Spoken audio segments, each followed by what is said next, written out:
با همت بلند شما انشاءالله کشور تاجیکستان و جایگاهی که باید داشته باشه انشاءالله میرسه و شما تازه استقلال یافتید و الحمدلله در این مدت کم پیشرفت شما چشمگیره و این حرکت شما کنفرانس ابتکار شما انشاءالله مایه عزت هست. این همه علما که اینجا قدم میگذارند و از اونجا دعای خیر کردن برای تاجیکستان تا اینجا آمدن انشاءالله مایه پیشرفت هم ظاهری دنیوی خواهد بود و هم مایه پیشرفت معنوی و ترقی دینی خواهد بود.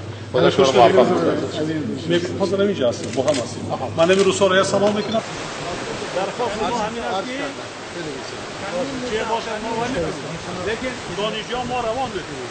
همین دانشجویی که با هر طریق میبرن با هر طریق همین که داریم ما روان میکنیم که بیاین خدمت بکنیم. محترم رئیس فقط خدمت باشه با قانونی باشه. بله قانونی شود. بله ما آماده هستیم. بله بله ما شاگردانی هستیم.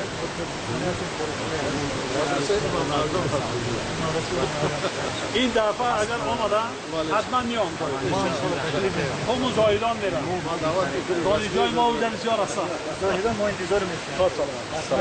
ها بزرگان اسلام دین فهمیدن اگر دین ما در جهان مطرح کنیم پذیرش این دین در دنیا خیلی زیاد خیلی های دین و مشکلات گوناگون و پیچیدگی هایی که در جهان کنونی هست بهترین راه حلش از طریق دین اسلام و به هر حال